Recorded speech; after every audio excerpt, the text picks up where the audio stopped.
Então nós vemos nessa lição que o versículo chave aí que é esse: não pediram conselho do Senhor. Então Josué e os líderes de Israel não oraram nem buscaram a vontade de Deus no tocante aos gibeonitas. Entraram presunçosamente aí num concerto irrevogável com os gibeonitas. E isso trouxe grandes consequências negativas para o povo de Israel. E era proibido por Deus fazer aliança com esses povos. Era proibido fazer aliança com aqueles que não temiam a Deus. Então os gibeonitas eram aí um dos povos de Canaã, cujos povos Deus condenou a serem expulsos daquela terra. Em todas as decisões da vida, então, nós devemos buscar a vontade de Deus, orando, pedindo a sabedoria de Deus, a orientação de Deus.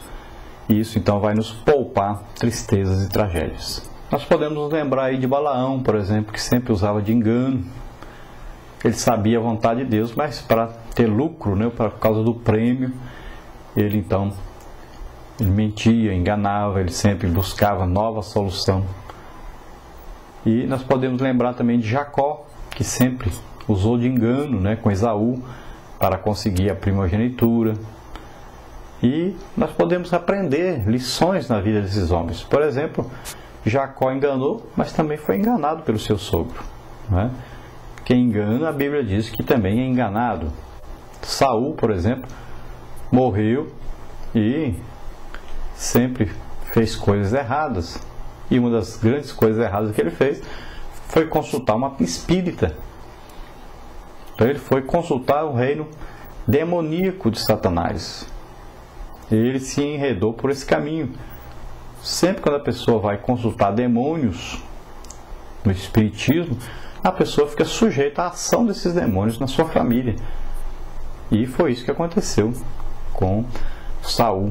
Toda a sua família, então, veio a morrer por causa dessa consulta que ele fez ao reino espiritual, esse reino das trevas, comandado por Satanás e seus demônios.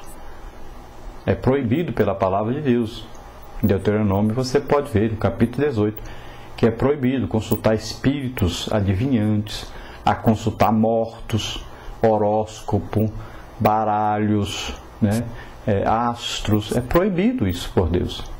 Se é proibido, não podemos fazer. Se fizer, está sujeito a maldições na sua vida.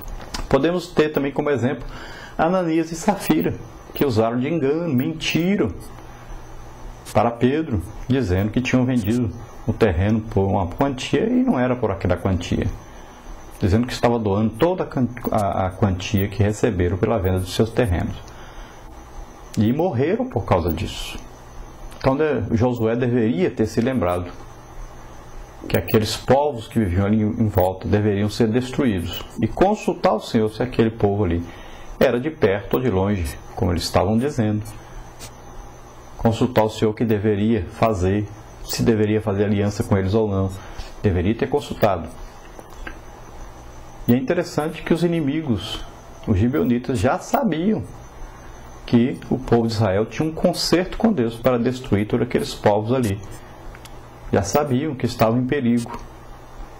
E foram usando de astúcia, de engano, até Josué então e Israel. Josué então levou 3 dias aí para saber a verdade. E nós vamos ver que eles foram então a Josué com louvores, bajulações, né? Eles conseguiram ludibriar então Josué e o povo com isso. E Provérbios 27, versículo 21 diz que o homem é provado e grandemente provado pelos louvores que recebe. Então quando você receber elogio, louvor, cuidado. Principalmente por causa de pessoas descrentes. Quando eles vierem com isso, tome cuidado. Alguma coisa pode estar errada, eles estão querendo algum lucro em cima disso, querendo atrapalhar a sua vida cristã. Tem que tomar cuidado com essas coisas. Os louvores, os elogios são um perigo realmente. E muitas vezes são armas do inimigo mais perigosas do que o confronto. Uma das grandes armas do inimigo é penetrar no meio da igreja e fazer grupos, causar separação. Isso vai impedir o crescimento da obra de Deus. Devemos tomar todo cuidado com isso. O que acontece muitas vezes em sociedades de crente com descrente, em união de crente com descrente, ou de crentes com falsos crentes, é que isso vai levar então a enfraquecimento da vida espiritual.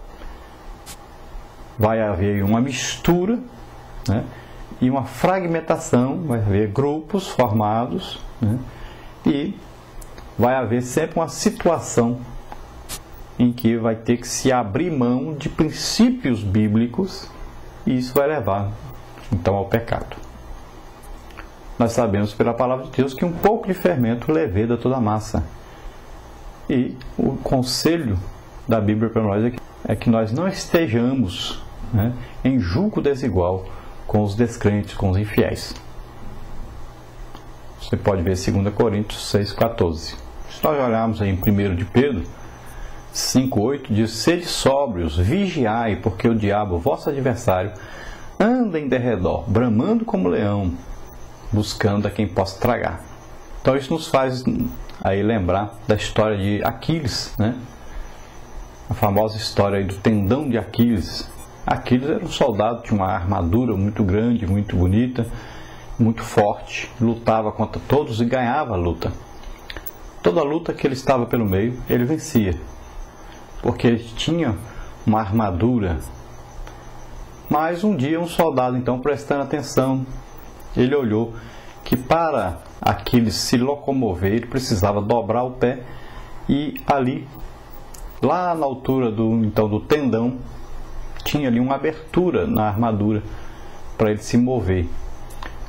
E essa pessoa então foi lá e cortou com a faca, enquanto Aquiles estava ocupado brigando, lutando.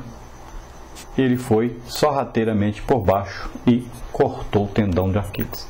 E o Aquiles então caiu e o mataram. Então veja bem que havia ali uma brecha. Assim também Satanás faz. Ele anda procurando uma brecha, procurando uma maneira de atacar a nossa vida. Nós devemos então estar vestidos com essa armadura espiritual que está em Efésios e tomarmos cuidado. Não deixemos brecha, não deixemos espaço em nossa vida. A nossa vida cristã deve estar sempre sendo vigiada por nós.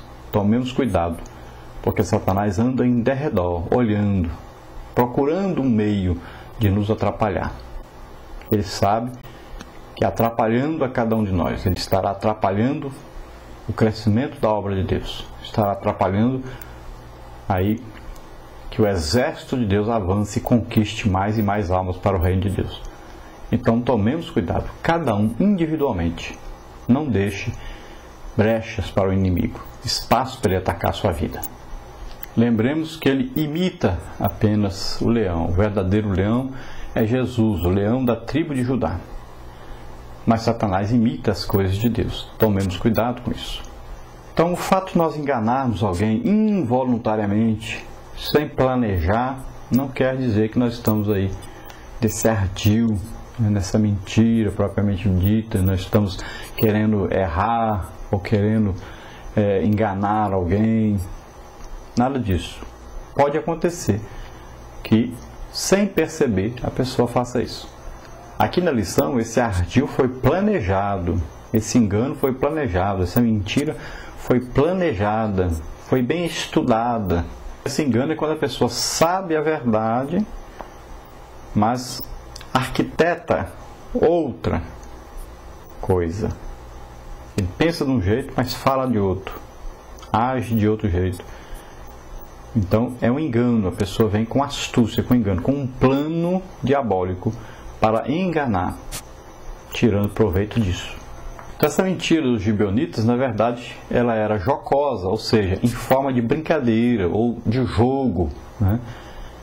Era um engano bem arquitetado, planejado.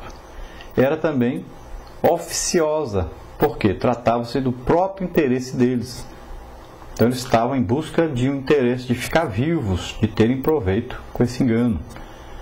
Também era perniciosa. Por que perniciosa? Visava expressamente prejudicar o povo de Deus, levando então à desobediência, porque Deus havia ordenado que eles não fizessem aliança com esses povos. Com efeito, então, houve desobediência em ambos os lados. Os gibeonitas enganaram usando astúcia e os israelitas não pediram conselho a Deus e nem consultaram o sacerdote Eleazar, como deveria ser feito. Se não quisessem consultar Josué, deveriam consultar Eleazar. Israel já estava um pouco prejudicado devido a essa mistura de gente que já veio com eles do Egito.